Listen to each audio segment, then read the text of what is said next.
नमस्कार सर्वांना. आज आपण प्यार तुमसे हो गया या कथामालिकेच्या भाग 2 मध्ये आलो आहोत. चला तर मग वेळ न घालवता सुरुवात करूया.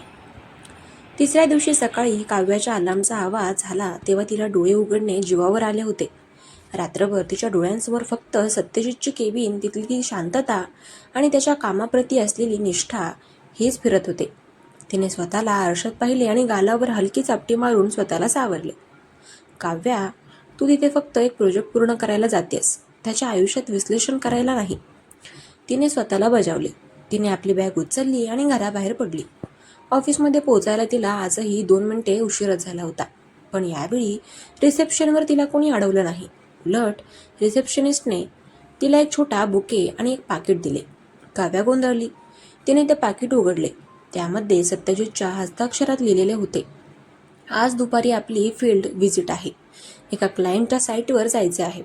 12 वाजता खाली गाडी थांबलेली असेल, तयार राहा. काव्या तिच्या केबिनमध्ये जाऊन बसली. तिला वाटले होते की आज ती शांतपणे तिच्या ग्राफिक्सवर काम करेल. पण सत्यजितने आधीच काहीतरी नवीन प्लॅन करून ठेवला होता. तिने आपले लॅपटॉप सुरू केला आणि कामामध्ये बुडून गेली. 11 वाजता सत्यजित तिच्या केबिनच्या बाहेरून जाताना तिला दिसला. त्याने एकदाही तिच्याकडे पाहिलं नाही. पण त्याच्या चालण्यातील तो आत्मविश्वास पाहून काव्याला जाणवलं की हा माणूस खरोखरच द वॉल आहे. ठीक 12 वाजता काव्या इमारतीच्या खाली पोहोचली. तिथे एक काळ्या रंगाची आलिशान SUV उभी होती. ड्रायव्हरने दरवाजा उघडला आणि काव्या आतमध्ये बसली. तिला वाटलं होतं की सत्यजित आधीच तिथे बसलेला असेल, पण गाडी रिकामी होती. काही मिनिटातच सत्यजित फोनवर बोलत बाहेर आला. त्याने निळ्या रंगाचा फॉर्मल शर्ट घातला होता आणि त्याचे स्लीव्स नेहमीप्रमाणे दुमडलेले होते. तो गाडीमध्ये बसला आणि त्याने ड्रायव्हरला निघायला सांगितलं. गाडीमध्ये बसल्यापासून तो सतत फोनवरच होता.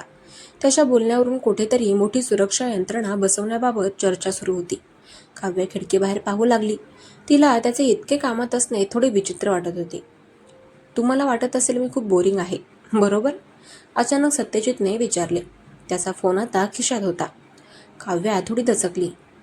नाही, म्हणजे मी असं काही नाही विचार केला, तिनं खोटं सांगितलं. तुमचा चेहरा सगळं सांगतोय. तुम्हाला वाटतं की मी फक्त कामाबद्दल बोलतो, वेळेबद्दल ओरडतो आणि मला मानवी भावना नाहीत, तो शांतपणे म्हणाला. गाडी आता मुंबईच्या ट्रॅफिकमधून बाहेर पडून एका निर्जन भागाकडे जात होती. बोरिंग नाही, पण तुम्ही खूप रिजिड आहात सर. आयुष्यात थोडी लवचिकता असायला हवी. प्रत्येक गोष्ट वेळेवर आणि परफेक्ट असायलाच हवी असं नाही, काव्या धिटाईने म्हणाली. सत्यजितने एक छोटा निश्वास टाकला. ज्या दिवशी तुमच्या हातात हजारो लोकांच्या सुरक्षिततेची जबाबदारी असते, त्या दिवशी लवचिकता दाखवून चालत नाही. 1 सेकंदाचा जरी उशीर झाला तरी एखाद्याचा जीव घेऊ शकतो. माझ्या वडिलांनी त्यांच्या कर्तव्यात एक चूक केली होती आणि त्याची किंमत आजही आम्ही मोजतोय. सत्यजितने पहिल्यांदाच त्याच्या वैयक्तिक आयुष्याबद्दल काहीतरी सांगितले होते. काव्याला काय बोलावे काहीच कळेना. तिने पाहिलं की त्याच्या चेहऱ्यावरचे कडक भाव आता थोडे हळवे झाले होते, पण तो क्षण काही सेकंदाचाच होता. पुन्हा तो सत्यजित रणसिंह झाला. ते एका मोठ्या अंडर कन्स्ट्रक्शनच्या मॉलच्या साईटवर पोहोचले. तिथे सत्यजितच्या कंपनीला पूर्ण सुरक्षेचे मॉडेल उभे करायचे होते. काव्याला तिथे नेण्याचे कारण म्हणजे तिला या मॉलच्या ब्रँडिंगमध्ये सिक्युरिटी फीचर्स कसे हायलाइट करता येतील हे पाहायचे होते. ऊन खूप होते आणि धूळही उडत होती. काव्याला अशा ठिकाणी काम करण्याची सवय नव्हती. तिला खोकला येऊ लागला. सत्यजितने हे पाहिले. त्याने गुपचूप आपल्या गाडीतून पाण्याची बॉटल काढली आणि तिच्या हातात दिली. जर तुम्हाला त्रास होत असेल तर तुम्ही गाडीत जाऊन बसू शकता, तो म्हणाला. नाही, मी माझं काम अर्धवट सोडत नाही, काव्या पाणी पित म्हणाली. तिने आपला कॅमेरा काढला आणि साईडचे फोटो काढायला सुरुवात केली. काम करत असताना तिचा पाय एका लोखंडी सळईला लागला आणि ती पडणार इतक्या सत्यजितने तिला सावरलं. त्याने तिचा हात घट्ट पकडला होता. त्या स्पर्शामध्ये एक वेगळीच ऊब होती. काव्याचे हृदय जोरजोरात धडधडू लागले. तिने वर पाहिले तर सत्यजितचे डोळे तिच्यावर स्थिर होते. त्या क्षणी त्या दोघांमधील व्यावसायिक अंतर जणू नाहीसे झाले होते. सांभाळून, तो फक्त इतकंच म्हणाला आणि त्याने तिचा हात सोडला. काव्याला जाणवलं की तिचे पाय लटलट कापत आहेत. ती पटकन बाजूला झाली आणि पुन्हा कामात लक्ष देऊ लागली. पण आता तिचं लक्ष कामात कमी आणि सत्यजितकडे जास्त होतं. तो तिथे असलेल्या कामगारांशी आणि इंजिनियर्सशी ज्या पद्धतीने बोलत होता त्यामध्ये एक अधिकार होता, पण अपमान नव्हता. संध्याकाळी परत येताना गाडीत पूर्ण शांतता होती. काव्याला त्या स्पर्शाची आठवण येत होती. तिला स्वतःचाच राग येत होता. काव्या, तू वेडी आहेस का? तू फक्त तुझा बॉस आहे आणि तो खूप तापट आहे. तुझ्या मनात हे कसले विचार येत आहेत? तिने स्वतःला विचारले. ऑफिसमध्ये परतल्यावर काव्याने आपले फोटो ट्रान्सफर केले आणि निघण्याची तयारी सुरू करू लागली. तिने पाहिलं की सत्यजित अजूनही त्याच्या केबिनमध्ये बसून काहीतरी स्केच करत होता. ती त्याच्या केबिनपाशी गेली. सर, मी निघते. आजची व्हिजिट खूप हेल्पफुल होती. थँक्यू. सत्यजितने मान वर केली. थँक्यूची गरज नाही. मला उद्या सकाळपर्यंत या साईटचे ब्रँडिंग रिपोर्ट हवेत. तुमच्याकडे रात्रीचा वेळ आहे. काव्याला राग आला. सर, आता 6 वाजले आहेत. मी घरी जाऊन काम कधी करणार? मला माझी वैयक्तिक स्पेस हवी असते. माझ्या कंपनीत वैयक्तिक स्पेस नावाचा प्रकार नसतो जोपर्यंत प्रोजेक्ट पूर्ण होत नाही. तुम्हाला जर हे जड जात असेल तर आपण आजच हा कॉन्ट्रॅक्ट रद्द करू शकतो. तो अत्यंत शांतपणे पण टोचून बोलला.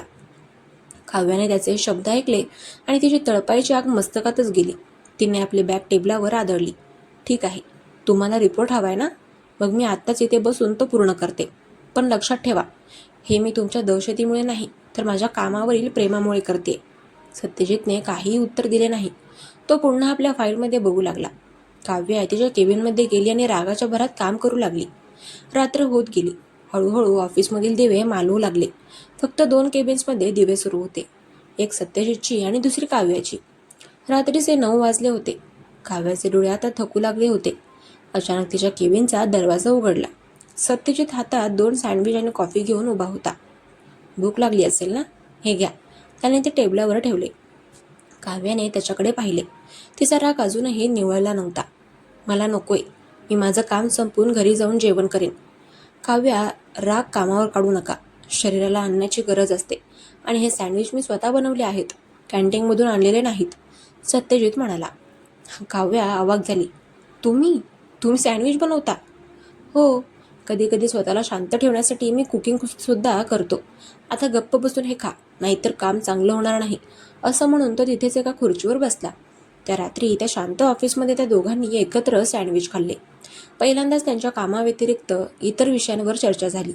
सत्यजितने त्याला कुकिंगची आवड कशी लागली हे सांगितले, तर काव्याने तिला डिझायनिंग क्षेत्रात येण्यासाठी करावा लागलेला संघर्ष सांगितला. रात्रीचे 10:30 झाले होते.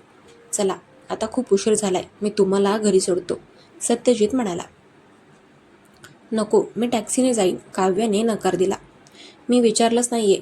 मी सांगितलंय, बाहेर खूप पाऊस पडतोय आणि इतक्या रात्री मी माझ्या एम्प्लॉईला एकटं जाऊ देऊ शकत नाही. तो पुन्हा त्याच्या जुन्या स्वभावात परतला होता. गाडीत बसल्यावर काव्याला एक सुरक्षितता जाणवत होती. सत्यजित गाडी चालवत होता आणि रेडिओवर एक जुनं मराठी गाणं वाजत होतं. काव्या कधी झोपी गेली तिला तिचं सुद्धा कळलं नाही. तिचं डोकं हळूच सत्यजितच्या खांद्यावर टेकलं. सत्यजितने गाडी चालवता चालवता तिच्याकडे पाहिलं. तिच्या चेहऱ्यावर एक निरागसता होती जी त्याने आधी कधीच पाहिली नव्हती. त्याने गाडीचा वेग कमी केला जेणेकरून तिची झोप मोडणार नाही. तिच्या घरापाशी पोहोचल्यावर त्याने तिला हळूच उठवलं. काव्या, घर आलंय तुमचं. काव्या दचकून उठली. सॉरी, मला कळलंच नाही. It's okay. रिपोर्ट उद्या सकाळी दिला तरी चालेल. आता जाऊन झोपा, सत्यजित म्हणाला. काव्या गाडीतून उतरली आणि तिने मागे वळून पाहिलं. सत्यजितची गाडी हळूहळू अंधारात ओझल झाली. काव्याच्या मनात आता गोंधळ उडाला होता. हा माणूस नक्की कोण आहे? एक कठोर बॉस की एक काळजी घेणारा मित्र की अजून काही? या कथेत प्रेमाचा अंक अजून सुरू व्हायचा होता, पण मैत्रीची आणि आदराची पहिली पायरी त्यांनी चढली होती. पण नियतीच्या मनात काहीतरी वेगळंच होतं. उद्याचा दिवस या दोघांच्या आयुष्यात एक मोठं वादळ घेऊन येणार होता. याची कल्पना ना सत्याला होती ना काव्याला. काव्याने बेडवर पडल्यावर विचार केला. उद्या काहीही झालं तरी मी त्याला माझ्या मनाची चाहूल लागू देणार नाही. पण तिला माहीत नव्हतं की सत्यजितच्या मनातही तिने जागा बनवायला सुरुवात केली होती, जी तो स्वतःही मान्य करायला तयार नव्हता. कथा आता खऱ्या अर्थाने वळण घेत होती. रात्रीच्या त्या शांत प्रवासानंतर काव्याच्या मनात सत्यजितबद्दलचे विचार घर करून राहिले होते. सकाळी 9 वाजायला 5 मिनिटं असतानाच ती ऑफिसमध्ये हजर झाली. आज तिच्या चेहऱ्यावर एक वेगळाच आत्मविश्वास होता. काल रात्री सत्यजितने दाखवलेली ती हळवी बाजू आणि त्याची ती काळजी यामुळे काव्याला त्याच्यातील माणूस समजायला मदत झाली होती. पण तिला हेही ठाऊक होतं की ऑफिसच्या पायऱ्या चढताच तो पुन्हा तोच खडूस बॉस बनणार होता. ती तिच्या केबिनमध्ये बसली आणि काल रात्री अर्धवट राहिलेला रिपोर्ट पूर्ण करू लागली. साधारण 10:30च्या सुमारास ऑफिसमध्ये अचानक काहीतरी गडबड सुरू झाली. लोकांची धावपळ वाढली होती आणि सत्यजितच्या केबिनमधून जोरात ओरडण्याचे आवाज येत होते. काव्याने काचेतून पाहिलं तर सत्यजित कोणावर तरी प्रचंड ओरडत होता. त्याच्या हातातील फाईल त्याने टेबलावर आदळली. काव्या हळूच बाहेर आली आणि तिने एका सहकार्याला विचारले, काय झालंय? सर इतके रागात का आहेत? मॅम, काल आपण ज्या मॉलच्या साईटवर गेलो होतो ना, तिथल्या सिक्युरिटी प्लॅनमध्ये काहीतरी मोठी तांत्रिक चूक झाली आहे. क्लायंट खूप चिडला आहे आणि आपल्या कंपनीचं नाव खराब होण्याची शक्यता आहे. ज्या इंजिनियरने तो प्लॅन बनवला होता त्याची आता खैर नाही, त्या सहकार्याने घाबरत सांगितले. काव्याला आठवलं की काल सत्यजित किती बारीक गोष्टी तपासत होता. इतकी मोठी चूक त्याच्या नजरेतून कशी सुटली? ती धटाईने त्याच्या केबिनपाशी गेली. बाहेर उभ्या असलेल्या सेक्रेटरीने तिला थांबवण्याचा प्रयत्न केला, पण काव्याने ऐकलंच नाही. तिने दरवाजा ढकलला आणि ती आतमध्ये शिरली. सत्यजित लालबुंद डोळ्यांनी समोरच्या इंजिनियरला झापत होता. काव्याला आत आलेलं पाहून तो अधिकच भडकला. काव्या, मी सध्या खूप महत्त्वाच्या कामात आहे, बाहेर जा तुम्ही, तो ओरडला. सर, ओरडल्याने प्रश्न सुटणार नाहीये, मला तो प्लॅन दाखवा. कदाचित ग्राफिक्सच्या बाजूने मी काही मदत करू शकेन, काव्या शांतपणे म्हणाली. सत्यजितने रागाने तिच्याकडे पाहिले, पण तिला बाहेर काढले नाही. त्याने ती फाईल तिच्यासमोर फेकली. काव्याने बारकाईने तो नकाशा आणि सिक्युरिटी पॉईंट्स पाहिले. तिच्या लक्षात आले की तांत्रिकदृष्ट्या प्लॅन बरोबर होता, पण तो व्हिज्युअलाइज करताना काही जागा सुटल्या होत्या. तिने लगेच आपला लॅपटॉप उघडला आणि मॉलचा 3D मॅप तयार करायला सुरुवात केली. पुढचे 2 तास केबिनमध्ये पूर्ण शांतता होती. सत्यजित एका कोपऱ्यात उभा राहून बाहेर पाहत होता, तर काव्या वेगाने कीबोर्डवर बोटे चालवत होती. शेवटी तिने लॅपटॉप फिरवला. बघा सर, हे इथे प्रॉब्लेम आहे. हे जे ब्लाइंड स्पॉट आहेत ना, तिथे कॅमेरे लावण्याऐवजी जर आपण सेन्सर्स वापरले तर खर्चही वाचेल आणि सुरक्षाही 100% राहील. सत्यजितने स्क्रीनकडे पाहिले. त्याचे डोळे चमकले. तिने जे शोधून काढले होते ते कोणाच्याही लक्षात आले नव्हते. त्याने लगेच फोन उचलला आणि क्लायंटला कॉल केला. अर्ध्या तासाच्या चर्चेनंतर परिस्थिती निवळली होती. सत्यजितने खुर्चीवर बसून एक दीर्घ श्वास घेतला. केबिनमध्ये आता तणाव कमी झाला होता.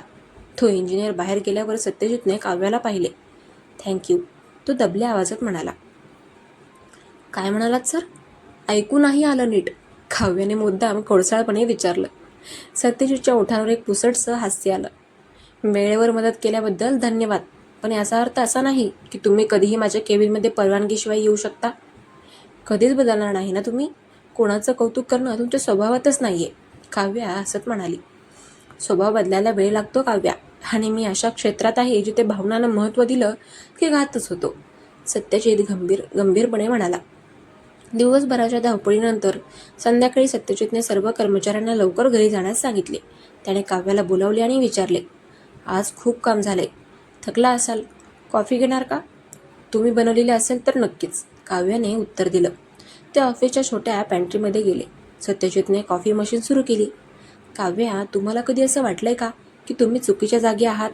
म्हणजे तुम्ही इतक्या क्रिएटिव्ह आहात तर माझ्यासारखे शिस्तप्रिय आणि वृक्ष माणसासोबत काम करणं तुम्हाला कठीण जात नाहीये का? काव्याने त्याच्याकडे पाहिले. कॉफीचा वाफळलेला कप तिच्या हातात होता. सुरुवातीला मला वाटलं होतं की तुम्ही फक्त एक इगोइस्टिक बॉस आहात, पण हळूहळू मला कळतंय की या शिस्तीच्या मागे खूप मोठी जबाबदारी आहे. तुम्ही लोकांसाठी जगता सर, स्वतःसाठी नाही. सत्यजित पहिल्यांदाच निरुत्तर झाला होता. कोणा एका मुलीने त्याला इतक्या जवळून ओळखलं असेल असे त्याला वाटले नव्हते. त्यांच्यातील संवाद आता अधिकच खोलवर जात होता, पण त्याचवेळी सत्यजितच्या आयुष्यातील काही जुने शत्रू डोके वर काढत होते. त्याच्या कंपनीला मोठं नुकसान पोचवण्यासाठी काही लोक कट रचत होते. त्या रात्री ऑफिसमधून बाहेर पडताना पाऊस थांबला होता, पण हवेमध्ये एक वेगळाच गारवा होता. सत्यजित काव्याला तिच्या गाडीपर्यंत सोडायला गेला. काव्या, उद्यापासून थोडं सावध राहा. आपल्या कंपनीवर काही लोकांची नजर आहे. तुमच्या सुरक्षिततेची जबाबदारी आता माझी आहे. काव्याला त्याचे हे बोलणे थोडे गूढ वाटले. का सर, काही धोका आहे का? धोका नेहमीच असतो, फक्त तो कधी समोर येईल हे सांगता येत नाही. पण जोपर्यंत मी आहे तोपर्यंत तुम्हाला काहीही होणार नाही, सत्यजितने तिच्या डोळ्यांमध्ये बघून सांगितलं.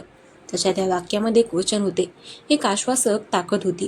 काव्या घरी गेली, पण तिचे मन ऑफिसमध्येच राहिले होते. तिला जाणवू लागले होते की हा माणूस आता तिच्या आयुष्याचा एक अविभाज्य भाग बनत चालला आहे. पण हे प्रेम होते की फक्त एक आकर्षण? या कथेतला हा भाग एका वळणावर येऊन थांबला होता. प्रेम अजून दूर होते, पण संरक्षणाची ही भावना प्रेमाची पहिली पायरी ठरत होती. दुसरीकडे सत्यजित आपल्या केबिनमध्ये बसून काही CCTV फुटेज तपासत होता.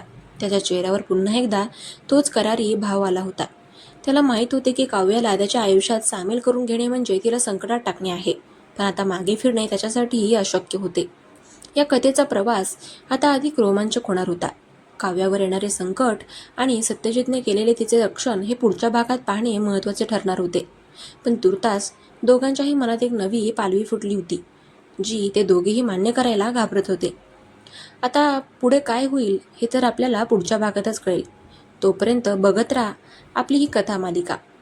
आजचा भाग आवडला असेल तर कमेंट्स करून नक्की सांगा आणि आपल्या चॅनलला सबस्क्राईब करायला विसरू नका.